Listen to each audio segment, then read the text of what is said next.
lahat ng sagot. Alam na pagbati, mga kasama, mga kababayan, malinaw ang inyong narinig ng mga pahayag sa mga tagapagsalita na dapat lahat ng sangkot, dapat panagot, dapat agad-agad ang mga kurap ay panagutin. Sapagkat nakita natin na ang dahilan kung bakit dilubyo ang dinadanas ng mga mamayang Pilipino, bakit naghihirap ang mga tagapaglikha ng pagkain ng ating bansa, ang mga magsasaka, ang mga mangingisda, ang mga estudyante, ang mga kabataan, ang mamamayan ay dahil sa mga kurap. Ito ang ating makatwirang batayan kung bakit dapat panagot agad ang mga kurap agad-agad.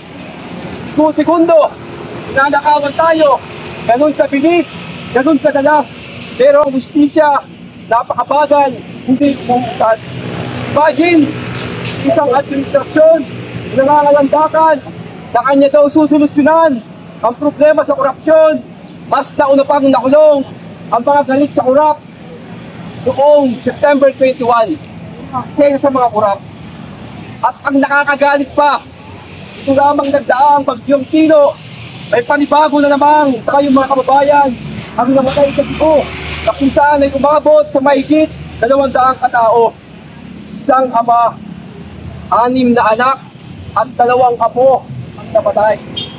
Isang ama, 10 anak ang namatay.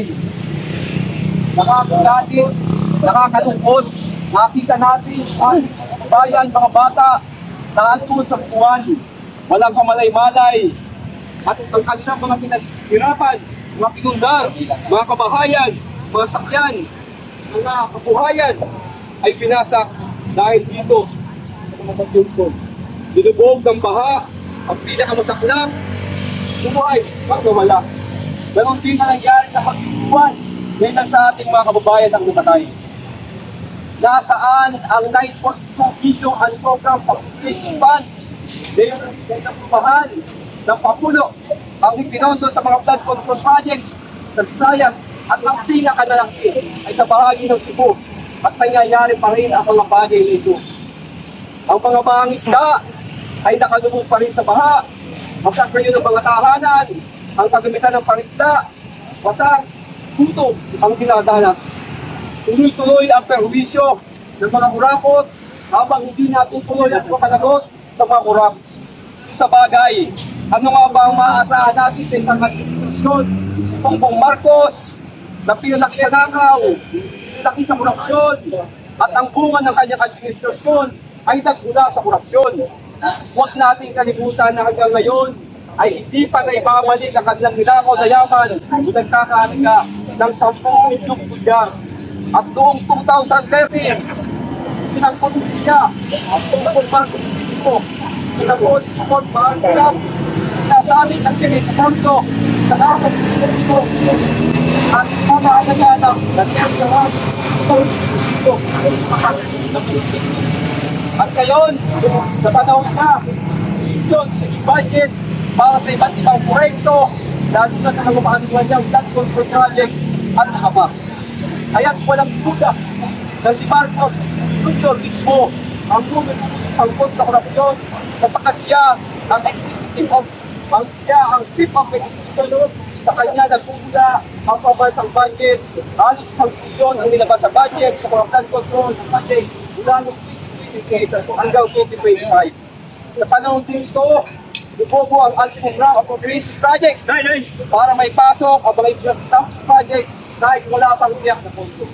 31 bilyon ang nakuhang proyekto sa Ultimate Project ng mga Diskaya sa ilalim ng BBM at pangyayari walang pagsang-ayon mula sa kanya.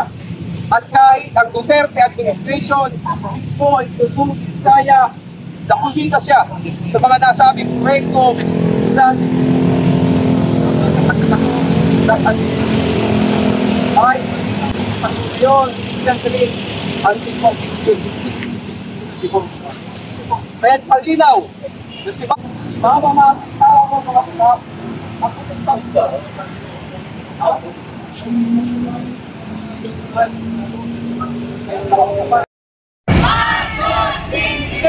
tunay ka! Bakit ito pagkakita ang pinakakita? Ang korupsyon! Kahit kitang-kita! Matutuna ang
sa panahon ni BBM.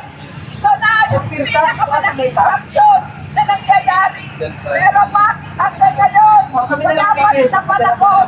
Bakit ngayon, wala pa rin nakukulong? At dito sa budget, ngayon 2026, ay naroon pa rin ang napakaraming napakalaking unprogram fund na pinagmumulan ng korupsyon sa ating bansa. Naniniwala pa ba tayo? At sasabihin ni BBM, wala ng panahon para maniwala sa mga pinagsasabihin ni BBM dahil sa loob ng 3 taong manunungkulan niya ay tama ang nakita po ng nagsalita na kahit sa mga instances hindi niya kayang so much more. Ngayon, nag-direktang sangkot siya sa mga lahat ng anomalyang nangyayari sa ating bansa. Direktang siyang kasangkot dahil siya pumipirma ng budget, ng NEP, ng DAA, saan nakatago ang lahat ng unprogram fund. Nandyan yung confidential investment fund na bakbak ng korupsyon. At ngayon mga kasama, ano ang pinalalabas ni BBM? Kesyo may mga back trip sa mga eskwelahan na nagkahanda ng walkout. Akanay na mo makapaihang magsasaka, hindi na makapagpapay, hindi magpaparungsa sa lahat ng salbat, ang anomalya kung nangyayari, lalo-lalo na at bukod. Sa ghost project, mga farm market ko, ay higit na dito ang epekto ng talagdag sa mga produksyon ng ating mga magsasaka. Higit na dito ang pagkabaha ng mga komunidad sa mga magsasaka na nagresulta ng pagbuwis ng buhay sa din, pagkasira ng kanilang panganin at sa lahat ang pagkasalanta ang pagkakabay ay nakakalagang bahay. Huwag tayong magkasang impyerno. Hanggang ngayon, wala pa rin nababalabog. Iniikutan lang yung mga iba't-ibang hearing na ginagawa. Wala tayong tiwala sa ICI. Walang itong pangyayari hearing dito sa Senado ay kitang-kita na hindi lahat ng mga sangkot ay investigasyon. Hindi kita direktang pagkasangkot. Kaya ang malawak na bilang ng mga magsasaka sa kalayunan, ang malawak na bilang ng mamamayan ay handang